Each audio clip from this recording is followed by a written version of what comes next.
lovely humans, and welcome back to my channel. If you are watching this on Wedding Chicks or over on Facebook, thank you so much for stopping by. Recently, I had a fellow vendor ask me a very unique but very important question. She said, if you could shout one thing from the wedding mountaintop, what would it be? And then I realized, oh wait, I have a wedding mountaintop, I'll just go shout it there. Today, we are going to talk about Friendors.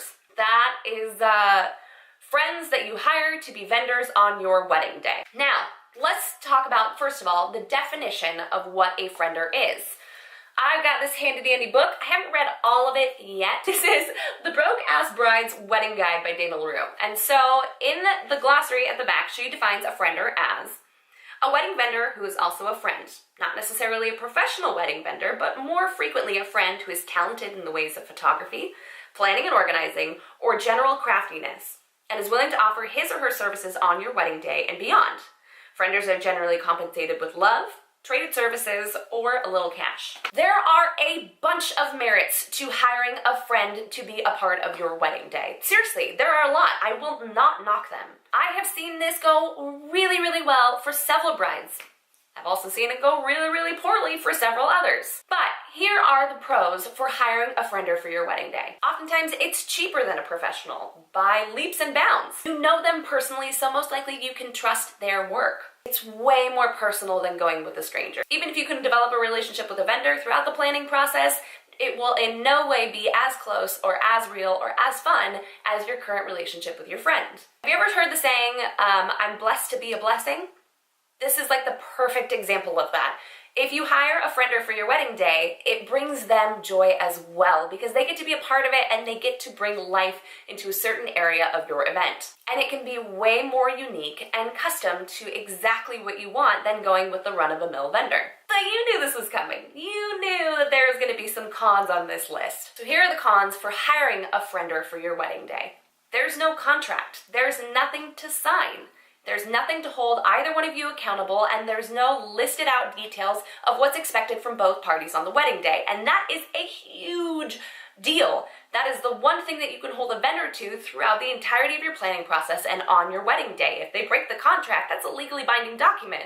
If you go with a friender, there isn't that. It's like walking on a tightrope without a net. There's little to no organization.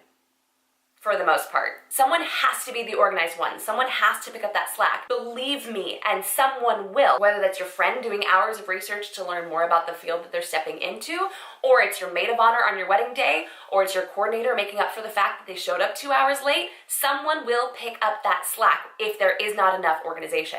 You can't give feedback freely. When you're working with a professional vendor, you can just tell them when you don't like something. If you're working with a friend, it can be really emotional to say, hey, by the way, I hated my engagement photos.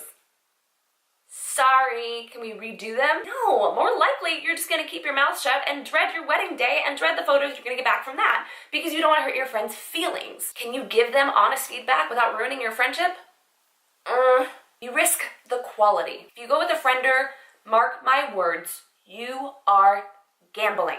If they do not have experience in the wedding field, you are straight up gambling. It doesn't matter if they bake really good cookies for the block party. It doesn't matter if they own a restaurant but have never catered a wedding. And it doesn't matter if they throw really, really good parties. Just because they're good at those things doesn't mean they understand what a wedding day is supposed to be like. So if you choose them, you risk the quality of your wedding day. Having a nice camera does not a good photographer make. It's all fun and games until someone screws up. You may not be a priority. If your day of coordinator is a barista by day and a full-time college student, look, I'm not knocking it. I was a barista for years, but if she's working a day job and she's got tons of homework to do, you will not and should not be a priority to her. She has an actual paycheck to go get. Hiring a friender will be extremely emotional.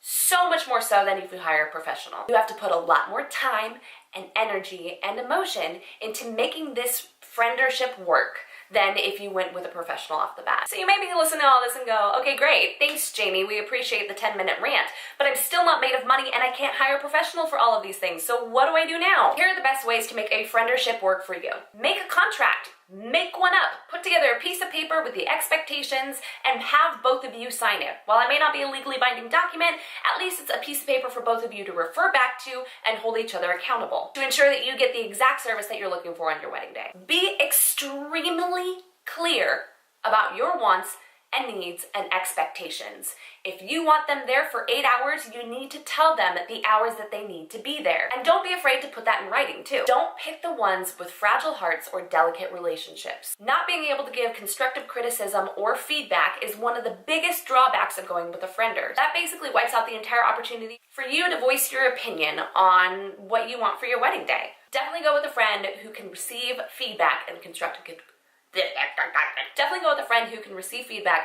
criticism in order to make your day better. Make a list of priority vendors for your wedding day and look at the bottom of the list. Those are the items that you can hire a friender for, and adjust your expectations accordingly. If you're having a friend do the flowers, do not expect what you see on Pinterest to show up on your wedding day. It's just not fair to your friend, and it's not fair to you. But if flowers are a low priority to you, then you should get by okay. I know for us, we had family members and friends make salsa for a salsa bar during our cocktail hour. We didn't want to pay extra to have the appetizers done by the catering company, and this worked out perfectly for us. They were able to gift us with salsa, and the guests loved it. Now, I had to be a lot more organized on the front end of things and have bowls set out for them and made sure they knew where they were going and what they were doing, so there's a lot of communication beforehand. But cocktail hour food was a really low priority for us when we were working on a budget. So having frienders handle that one for us ended up working out really, really well. Pay them. For the love of all that's holy, pay them. And paying them doesn't have to mean cold, hard cash. I mean, it can. If you have the funds, pay them a little bit. If not, maybe give them a gift card or offer to trade services if you have something that could interest them as well. Or sometimes a really, really good bear hug will do the trick. And last but not least, say thank you.